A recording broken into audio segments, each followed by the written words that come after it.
Thank you for the opportunity to be here this morning. And I have to say, Clint, I think you were channeling me as Admiral Gallaudet was speaking. Number one, I thought that I was going to be the dumbest person in the room. I still think I am. You know, science and technology is certainly not my strong suit. But Admiral, I want to be you when I grow up. I'm not at all pretending that you have an easy job, but it looks like you have a little bit of fun at the same time. So when I was thinking about the theme of our day this morning, and an ocean for all, ecosystems, economy, and people, I was thinking about it throughout the day yesterday, and I think like you know, many of us receive on a daily basis a number of listservs and folks that are out there every day that are scanning the various newspapers, looking for the articles that are of interest, you know, to us. And one of them hit my mailbox yesterday, and when I looked through the headlines, virtually all of them, if not all of them, actually spoke to what I think our challenge is today and for years ahead. So if you'll indulge me for a second, just on the headlines, our planet is having its second warmest year on record in 2019. Fermented protein could be the path to a sustainable aquaculture. The sea is running out of fish despite nations' pledges to stop it. Green energy for ships of tomorrow. New York State has launched a request for qualifications process to upgrade port infrastructure that will be used for the local offshore wind sector. Attaining carbon neutral shipping is a Herculean task. Breakthrough technology takes plastics from the ocean and uses it in the Coca-Cola bottle. Warsilia, Norse Power team up on rotor sails. That's just a single day of headlines from a listserv company. And there are many, many more challenges that we look at and we need to contend with in the next 20, 30, 50 years. So from the Port Authority's perspective, when we look at the commercial maritime port, you know, as was said, the Port of New York and New Jersey now is and has been for several months now this year the second largest port in the country after Long Beach. I'm sorry, after LA. We're actually taking second from Long Beach. We moved last year over 7.2 million TEUs, 20-foot equivalent units of containers. Our automobile business is solid and strong. There's almost 2 billion people who take cruise out of our facilities each year. So the economic activity that's generated from the Port of New York and New Jersey is extremely significant. Over $1 billion a year of economic activity, including personal and business income, federal, state, and local tax revenue, over 400,000 jobs, and that is growing. When you talk about 40% of the nation's population living within a coastal area and the water, that in our region speaks volumes to the value and the benefit of the Port of New York and New Jersey because we serve a local market. So within 36 hours of arriving in the Port of New York and New Jersey, we can reach 127 million people. 1/3 of the nation's GDP is within 4 hours of Port Newark, Port Elizabeth. 1/3 of the nation's GDP within 4 hours. That's a truck drive. 85% of our cargo moves in and out of our facilities by truck, and that's because of the population.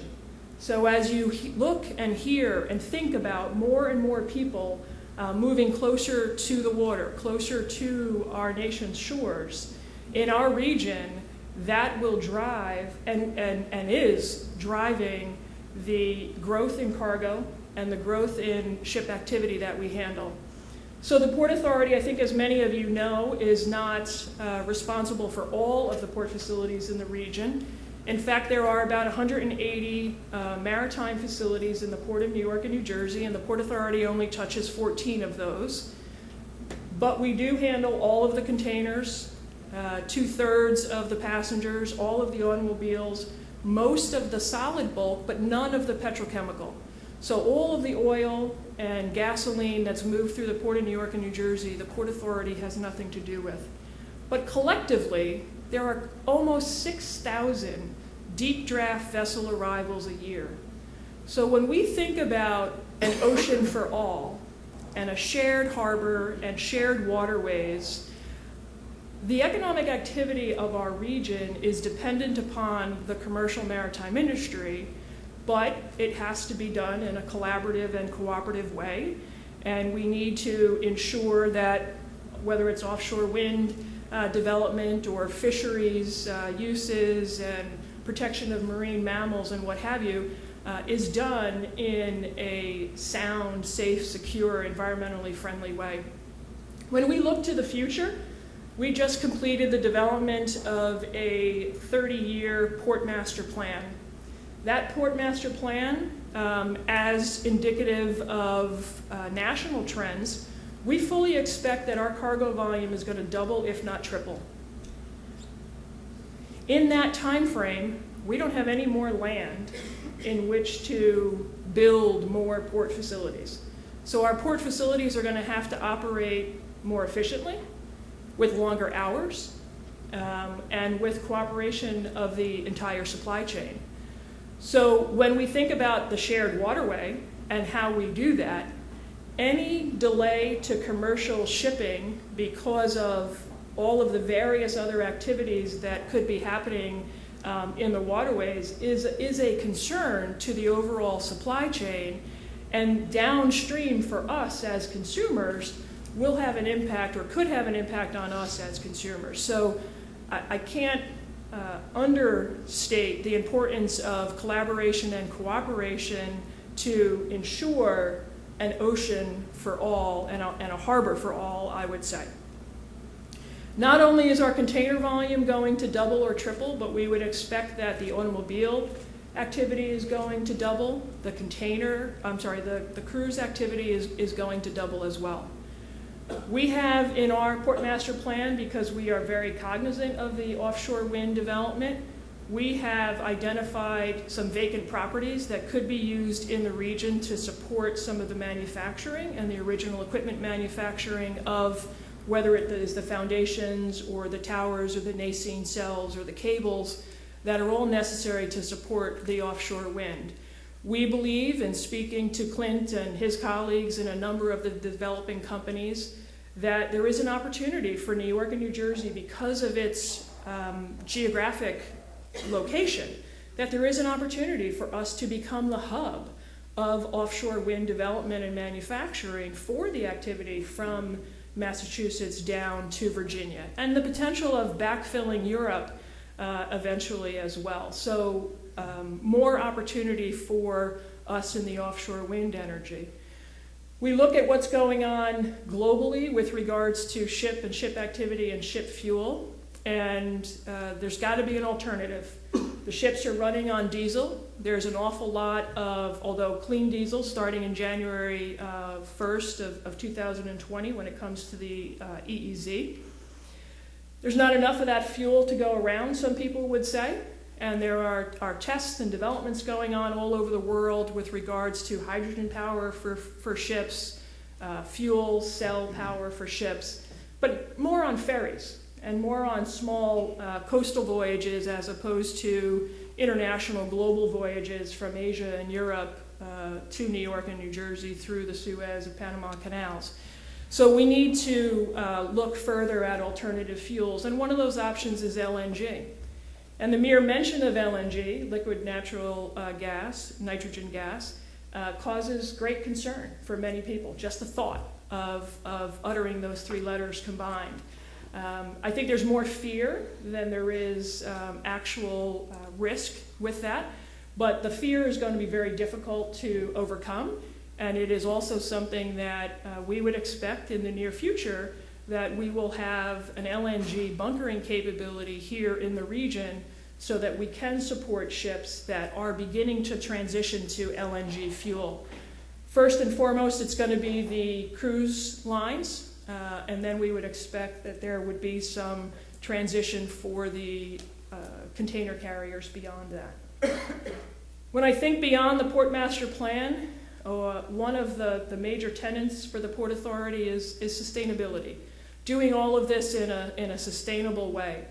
And under Rick Larabee's leadership over 10 years ago, we voluntarily created a clean air strategy that was set to be at the forefront of ensuring that what we do was done in an environmentally sustainable way, and that we not only reduced our contribution to greenhouse gas emissions, but we reduced our contribution to other particulate matters as well. We want to be a good neighbor. We want to help clean up the environment. So when it comes to the oceans, we have, among other things, provided incentives to the ocean carriers to slow down while they're approaching the Port of New York and New Jersey, and also to burn that cleaner sulfur fuel before it was the international requirement. So the Clean Vessel Incentive has been around now for probably 6 or 7 years. We provide close to $2 million a year to incentivize ocean carriers as they are in the EEZ and within the inner harbor to operate at a slower speed and to burn that cleaner fuel. That has other benefits associated with it, including the protection of the marine mammal. So there have been environmental benefits as well as marine mammal benefits. But the larger issue with that is then when we consider the shared ocean and offshore wind development, there are concerns shared by the ocean carrier community, by the harbor pilots, the tugboat operators, the fisheries, all about exactly how do we coordinate and ensure that everyone is able to operate safely in what is an otherwise confined area. Our ships are getting larger and larger every day. Today, the average ship size in the Port of New York and New Jersey is carrying 9,000 TEUs at a time, and that has increased from 4,500 just in the last 3 years. Our largest ship is carrying 14,000 plus TEUs, and that's 1,200 feet long. So that 1,200 foot long vessel can't stop on a dime. It takes about 3 or 4 miles for that ship to actually stop. So when you consider an area of the ocean that up until now has been undeveloped and widely available and accessible, it is a concern for the local community. And we're working, we and others are on a number of technical working groups and advisory committees and learning from what's been done in Europe.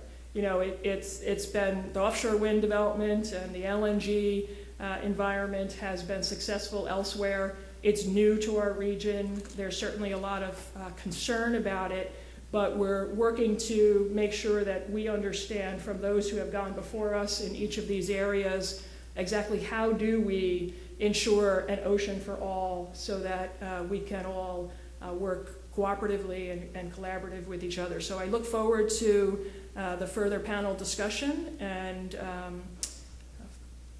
moving forward. Thank you for your time.